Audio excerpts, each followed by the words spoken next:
কালকে আমরা এখান থেকে স্পিড বোটটা নামবে কালকে, আজকে মানে আগামীকালে সকালে এসে স্পিড বোট নামবে।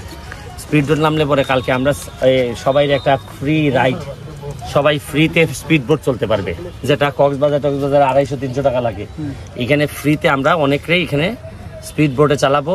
তারপর হচ্ছে গিয়ে রাতে ফায়ার ওয়ার্কস হবে। ফায়ার ওয়ার্কস মানে হলো আতশবাজি, যেটা পুরো আকাশ জুড়ে আমরা আলোকিত করতে চাই।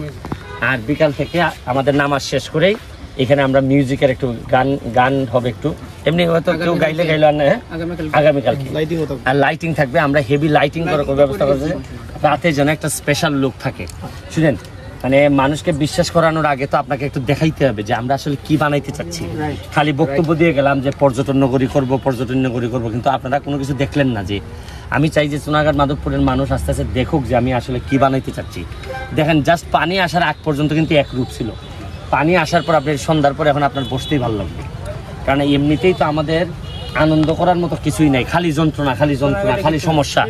তো আমি চাইতেছি এগুলা থেকে বেরোয় আইসা একটা নতুন একটা চিন্তা ভাবনা দিয়ে আমরা সোনারঘাট মাধবপুর শুরু করতে চাই। আর আপনাকে বুঝতে হবে যে সারা বাংলাদেশের মধ্যে মোটামুটি আমি সবচেয়ে বেশি ব্যবধানে পাস করছি, সবচেয়ে বেশি ভোট আমারে দিছে। সুতরাং আমার কাজকর্ম, আচার আচরণ, আমার কলিজাটাও সেই রকমই বড় হওয়া উচিত।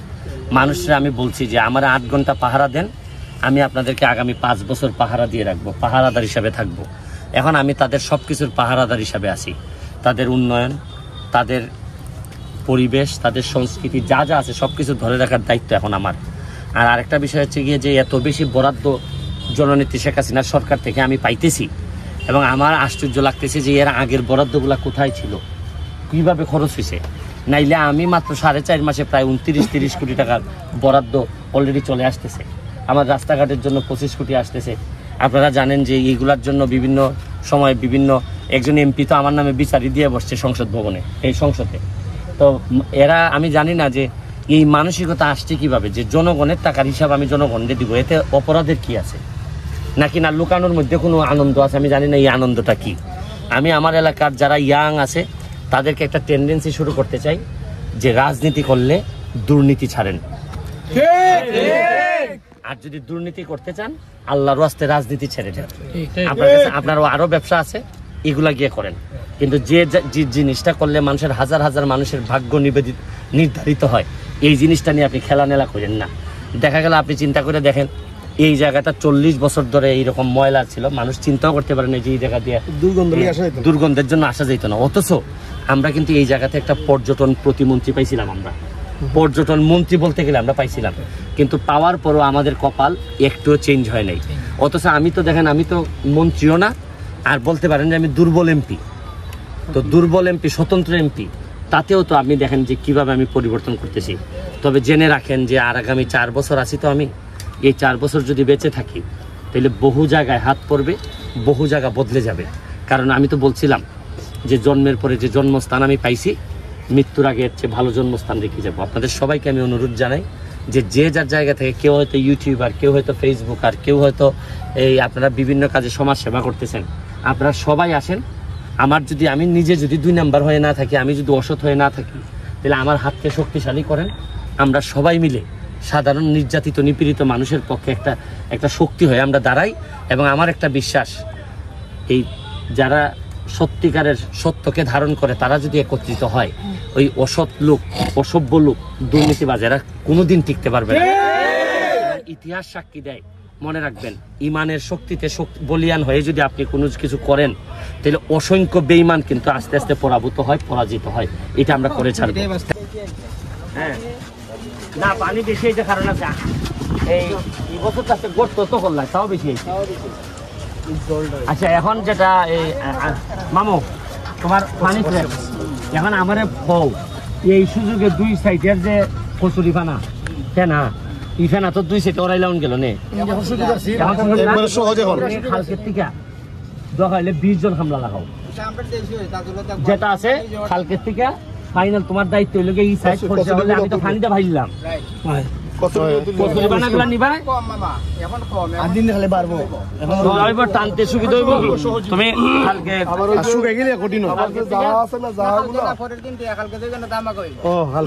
তো ইখান হইব তোমার ইখানটা তো বুঝতা না তুমি কালকে সকাল থেকে আজকে শুক্রবার গেল কালকে সকাল থেকে লোক লাগাই তো টাইনা টাইনা এরা খালি উপরে নিত না এই সাইডে নিত কোনটা ভালো হইব এই সাইডে নিলে আবার আইবো বাইন নাই নিব ভাই উপরে তুল দিব ভাই আচ্ছা এখন আমারে একজনে খেটায় একবারে শেষ মাথা পর্যন্ত লই যাবে দেখাই ভাই কোনায় কোনায় এটা কি মোটরসাইকেলে যাওয়ার লাগবে স্পিড বোটে এইখান থেকে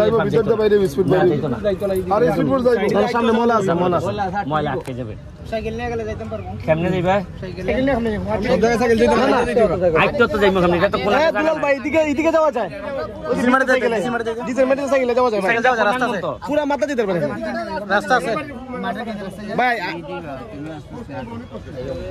আপনি সাইকেল নিয়ে এই দুলাল ভাই সাইকেল নিয়ে যাওয়া দিব তো অনেক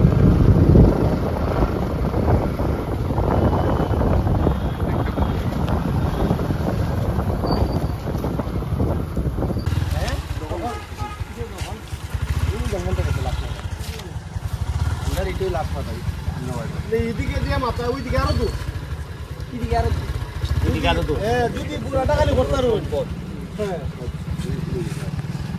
ঠিক আছে ঘোরাও বুঝছো সেটা কত বড় দেখছো যেমন কত বড় জায়গাটা মেইন নদী এটা হলো মেইন ভিডিও বানিয়ে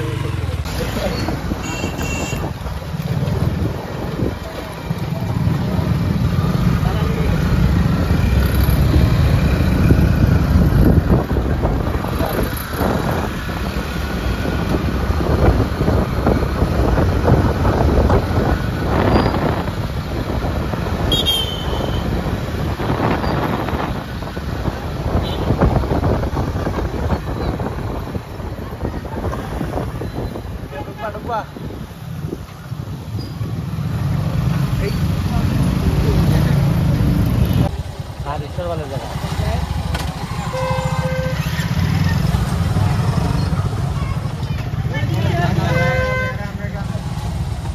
বালা আছো নি তোমরা বালা আছো নি কিটা দিয়া গেল কিটা বল এটা বালা নি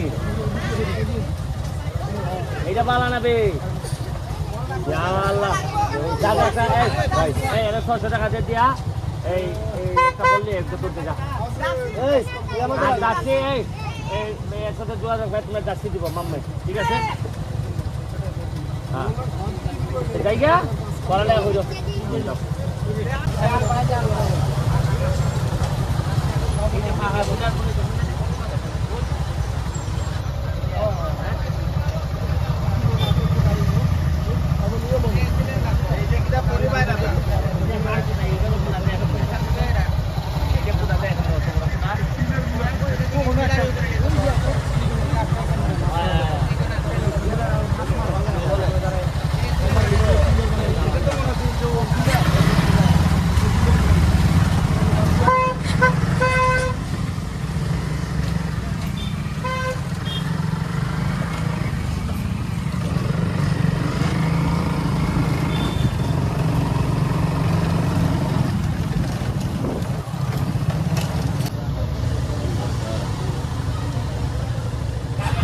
হচ্ছে মরণ বিশেষ মাথা জায়গা বাজলো